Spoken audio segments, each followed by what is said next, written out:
Dictation start होगा 5 second बाद। Start. पर्यावरण को अंग्रेजी में एनवायरमेंट कहते हैं। विराम। पर्यावरण वह स्तर है जहां हम मनुष्य कोमा पशु कोमा पक्षी कोमा कीड़े मकोड़े इत्यादि निवास करते हैं। विराम। पर्यावरण है तो हम हैं, वरना कुछ भी नहीं है। विराम। प्रकृति और पर्यावरण की रक्षा करना हमारा प्रथम कर्तव्य होना चाहिए, लेकिन कहीं न कहीं हम इसकी अवहेलना कर रहे हैं। विराम। जिसके कठोर परिणाम हमें भुगतने पड़ रहे हैं। विराम। पर्यावरण यानी वन कोमा वृक्ष कोमा खूबसूरत पहाड़ और नदियां जैसे कुदरती संसाधन हमें भेंट में प्रकृति द्वारा दिया गया है। विराम। लेकिन मनुष्य ने अपनी स्वार्थ भरी भावनाओं को पूरा करने के लिए इन्हें बरसों से नुकसान पहुंचाने में जरा भी कसर नहीं छोड़ी। विराम। वन कोमा वृक्षों से हमें ऑक्सीजन की प्राप्ति होती है कोमा जिसके बिना मनुष्य की जिंदगी असंभव है। विराम। वनों से हमें कीमती वस्तुएं प्राप्त होती हैं, जैसे महंगी लकड़ियां और चंदन जैसी लकड़ियां कोमा फल कोमा फूल इत्यादि प्राप्त होते हैं। विराम। वनों का संरक्षण मनुष्य जाति के लिए अनिवार्य है कोमा पैराचेंस। इसकी अवहेलना करना हमारे लिए नुकसानदेही हुआ है और आगे होता रहेगा कोमा। पर्यावरण को अपने स्वार्थ सिद्ध के लिए इस्तेमाल करना और उसके संरक्षण में कोई कार्य न करना अत्यंत निंदनीय है। विराम। कई वर्षों से हम पर्यावरण को नुकसान पहुंचा रहे हैं कोमा उसका अनुमान लगाना कठिन है। विराम। हमें वनों का संरक्षण करना चाहिए। विराम। हमें घर के लोगों को पर्यावरण संरक्षण के प्रति जागरूक करने की आवश्यकता है कोमा हम ज़्यादा से ज़्यादा पेड़ लगाएंगे तो हम प्रदूषण को रोक सकते हैं। विराम। आजकल सरकार ने अवैध रूप से वन को नुकसान पहुंचाने वालों के खिलाफ कड़े कदम उठाए हैं। विराम। कई वाइल्ड प्रोटेक्शन धाराओं के अनुसार वनों को या जंगली जानवरों को नुकसान पहुंचाने को कानूनन जुर्म घोषित किया है। विराम। मिट्टी कोमा नदियां इन सभी का संरक्षण निश्चित रूप से जरूरी है। विराम। अगर पर्यावरण को इसी तरीके से हम नुकसान पहुंचाएंगे तो वह दिन दूर नहीं कि मनुष्य जाति का विनाश हो जाएगा। विराम। हम घर और कारखाने कोमा शॉपिंग मॉल बनाने के लिए वृक्षों को धड़ल्ले से काट रहे हैं। विराम। वृक्षों को काटना जिसे डेफोरेस्टेशन कहा जाता है। विराम। हमने कृषि करने पर जितना ध्यान दिया है पैराचेंस पर वनों के संरक्षण पर एकदम नहीं। हमें वृक्षारोपण को प्राथमिकता देते हुए अत्यधिक पौधे लगाने की जरूरत है। विराम। वृक्षों को तेजी से काटने की वजह से वायु में ऑक्सीजन की भरपूर कमी हो रही है। विराम।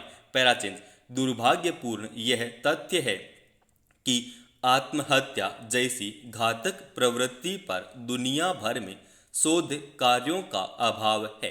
विराम। मनोवैज्ञानिक इस बात पर विशेष बल देते हैं कि आत्महत्या से बचाव का सबसे सशक्त माध्यम समाज के उस जुड़ाव से है जहां वार्तालाप निरंतर बनी रहे। विराम। उल्लेखनीय है कि जिन देशों में निजता को इतनी अधिक प्राथमिकता दी जाती है कि लोग अपने मन की बात भी किसी से नहीं करते। विराम। वहाँ विकास के तमाम मानदंडों पर खरे उतरने के बावजूद लोग अधिक आत्महत्या करते हैं। विराम। फिनलैंड और जापान इसके जीवंत उदाहरण हैं। विराम। फिनलैंड के मनोवैज्ञानिक भी यह स्वीकार करते हैं कि आमतौर पर एक दूसरे से बहुत कम बातें साझा करने की आदत की वजह से यहाँ के लोगों के द्वारा युवाओं के लिए अपनी परेशानियों के बास तरल कर बात करना बहुत कठिन हो गया है। विराम। इस हकीकत को स्वीकार करते हुए फिनलैंड ने राष्ट्रीय स्तर पर पहल की और जब आत्महत्या के कारणों की पड़ताल की तो पाया कि 90% लोग मानसिक विकारों के कारण ऐसा आत्मघाती कदम उठाते हैं। विराम। इसलिए फिनलैंड ने अवसाद की पहचान और उपचार के लिए लोगों को प्रशिक्षित किया और एक राष्ट्रीय नेटवर्क के जरिए लोगों के रुख में बदलाव लाने का प्रयास शुरू किया। विराम। इसके सकारात्मक परिणाम देखने में आए। विराम। 1990 से 2014 के बीच फिनलैंड में आत्महत्या की दर प्रति 1 लाख पर 30 से गिरकर 14% पर आ गई। WHO के आंकड़े बताते हैं कि विकासशील देशों में मानसिक स्वास्थ्य और आत्महत्या के बीच सीधा संबंध है। विराम। ऑस्ट्रेलिया में मानसिक स्वास्थ्य और आत्महत्या रोकथाम समूह सांस्कृतिक प्रतिमानों को बदलने की कोशिश कर रहे हैं। विराम। स्कॉटलैंड में वर्ष 2000 में प्रति 1 लाख लोगों पर आत्महत्या की दर 31% थी। विराम। इससे निपटने के लिए सरकार ने 2002 में एक राष्ट्रीय कार्यक्रम चलाया और वर्ष 2016 तक आत्महत्या दर में 18% की कमी दर्ज की गई। विराम। अगर भारत की बात की जाए तो 2019 में अंतर्राष्ट्रीय स्वास्थ्य संस्था ग्लोबल बर्डन ऑफ डिजीज की ओर से जारी आंकड़ों के अनुसार भारत में हर साल 2.25 लाख से ज़्यादा लोग आत्महत्या कर रहे हैं, यानी हर 4 मिनट में एक व्यक्ति अपनी जान दे रहा है। विराम। वर्ष 2018 में पारित हुए मानसिक स्वास्थ्य देखभाल अधिनियम 2017 के तहत भारत में आत्महत्या के अपराधीकरण का कानून खत्म करते हुए मानसिक बीमारियों से जूझ रहे लोगों को मुफ्त मदद का प्रावधान किया गया है। विराम। इस नए कानून के तहत आत्महत्या का प्रयास करने वाले किसी भी व्यक्ति को बिना किसी भेदभाव के मदद पहुंचाना, इलाज करवाना और उसका पुनर्वास करवाना सरकार की जिम्मेदारी होगी। विराम। यह सर्वविदित सत्य है कि किसी भी सामाजिक समस्या से निपटने के लिए समाज और सरकार दोनों की भूमिका बराबर होती है, जैसा कि जापान ने किया। विराम। जापान में अकीता प्रांत वह जगह है जहां सबसे ज़्यादा खुदकुशी के मामले दर्ज किए जाते हैं। वहां के प्रशासक ने आत्महत्या पर रोक के लिए बजट का आवंटन किया। जापान और भी सेवाएं हैं। विराम।